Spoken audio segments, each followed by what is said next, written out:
Comentário bíblico Matthew Henry, Gênesis. Gênesis é um vocábulo que vem do grego e significa o livro da criação ou da origem. Ele é corretamente chamado assim, pois contém o relato da origem de todas as coisas. Não há outra história tão antiga quanto esta. Não há contido no livro mais antigo que seja capaz de...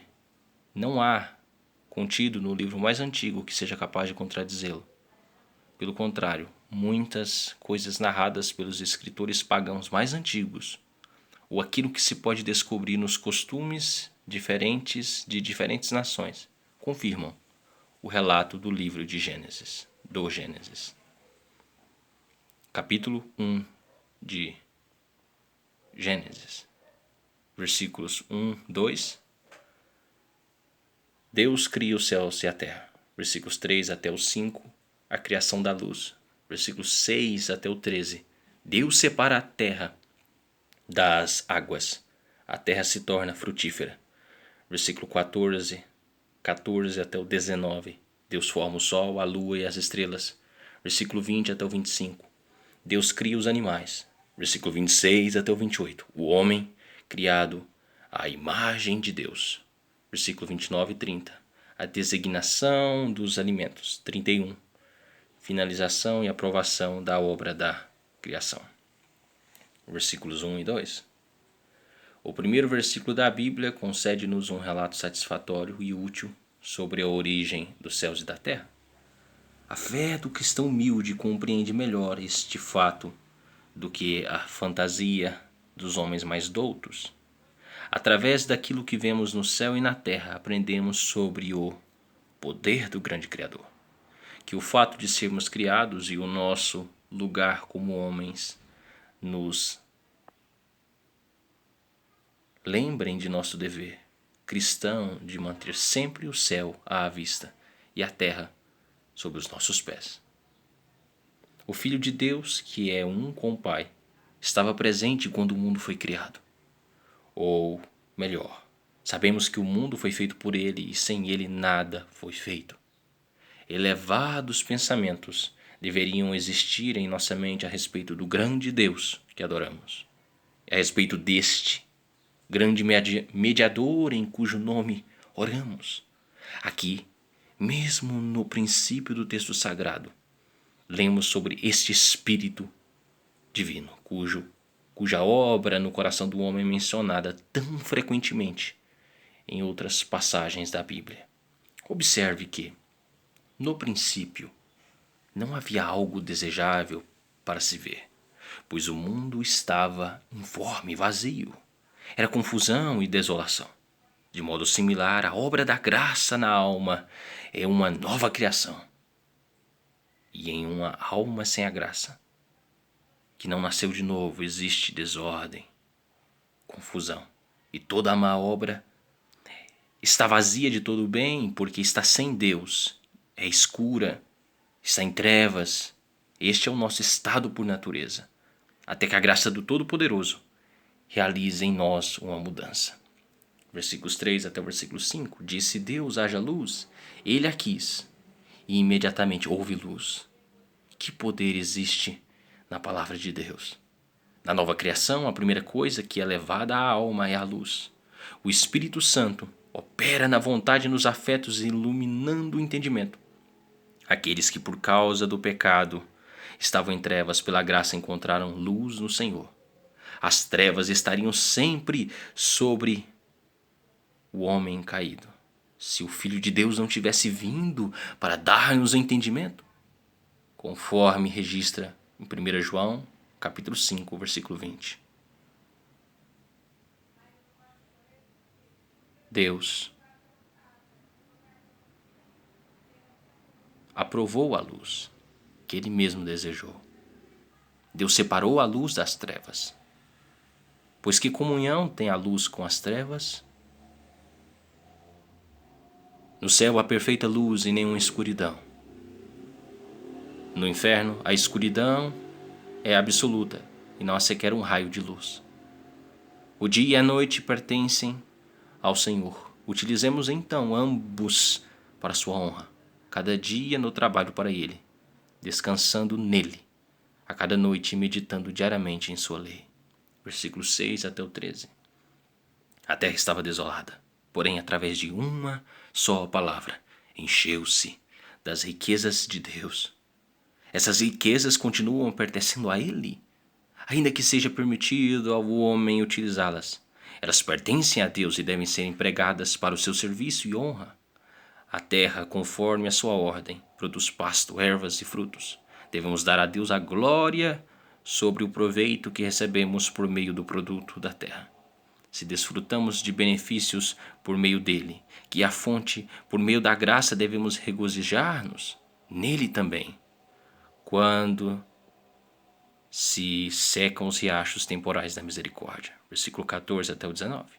O quarto dia de trabalho dá conta da criação do sol, da lua e das estrelas. São todas obras de Deus. Fala-se das estrelas tal como aparecem diante de nossos olhos, sem mencionar a sua quantidade, a sua natureza, posição, tamanho, movimentos. As escrituras não foram feitas para satisfazer a nossa curiosidade e nem mesmo para tornar-nos astrônomos, mas para conduzir-nos a Deus e fazer-nos santos. Os luzeiros do céu foram criados para servirem a Ele, e isto fazem fielmente, brilhando ao seu tempo sem faltar. Nós também estamos como luzeiros neste mundo para servirmos a Deus, porém correspondemos de modo semelhante à finalidade para a qual fomos criados? Não. A nossa luz não resplandece diante de Deus do mesmo modo que as suas luzes brilham diante de nós. Utilizamos a criação de nosso Senhor, porém, a obra de nosso Senhor tem para nós pouca importância. Versículo 20 até o 25. Deus ordenou que fossem feitos os peixes e as aves. Ele mesmo executou essa ordem. Os insetos, que são mais numerosos do que as aves e as feras, e tão curiosos, parecem ter sido parte da obra realizada neste dia. A sabedoria e o poder do Criador são admiráveis, tanto em uma formiga como em um elefante. O poder da providência de Deus preserva todas as coisas, e a fertilidade é o efeito de sua bênção. Versículo 26 até 28. O homem foi criado depois de todas as coisas, e isto representava para ele tanto uma honra como um favor. Contudo, o homem foi criado no mesmo dia em que os animais o foram. O seu corpo foi feito da mesma terra da qual eles foram feitos. Enquanto o homem está em seu corpo físico, habita a mesma terra com os animais. Não permita a Deus que, agradando a nosso próprio corpo e aos seus desejos, façamo-nos como os animais que perecem. O homem foi criado para ser uma criatura diferente de todas aquelas que haviam sido feitas até então. Nele deveriam ser unidos a carne e o espírito, o céu e a terra. Deus disse: façamos o homem. O homem, quando foi feito, foi criado para glorificar ao Pai, ao Filho e ao Espírito Santo. Neste grandioso nome somos batizados, pois a este grande nome devemos o nosso ser. É a alma do homem que leva especialmente a imagem de Deus. O homem foi criado reto, conforme Eclesiastes 7:29. O seu entendimento via clara e verdadeiramente as coisas divinas. Não havia erros nem equívocos em seu conhecimento. A sua vontade consentia imediatamente com a vontade de Deus em todas as coisas. Seus afetos eram normais e não tinha maus desejos e nem paixões desordenadas. Seus pensamentos eram facilmente levados a assuntos sublimes e permaneciam focados neles. Assim eram os homens, assim eram os nossos primeiros pais, santos e felizes, quando tinham em si mesmos a imagem de Deus. Porém, quando desfigurada está a imagem de Deus no homem, queira o Senhor por sua graça renová-la em nossa alma. Versículo 29 e 30. As ervas e as frutas devem ser a comida do homem, incluindo o milho e todos os produtos da terra. Que o povo de Deus lance sobre ele os seus cuidados e não estejam ansiosos pelo que comerão, pelo que beberão. Aquele que alimenta as aves do céu não permitirá que os seus filhos passem fome. Versículo 31. Quando pensamos a respeito de nossas obras, encontramos, para a vergonha nossa, que em grande parte estas têm sido muito más. Porém, quando Deus viu a sua obra, tudo era bom. Era bom, pois tudo era exatamente como o Criador queria que fosse. Todas as suas obras em todos os lugares do seu domínio o bendizem. Portanto, bendiga, ó minha alma, ao Senhor. Bendigamos a Deus pelo Evangelho de Cristo. E ao considerar a sua onipotência, fujamos nós, pecadores, da ira vindoura.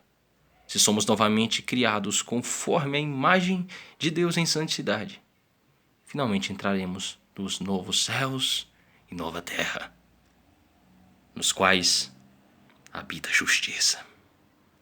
Se Deus quiser, amanhã, capítulo 2 de Gênesis.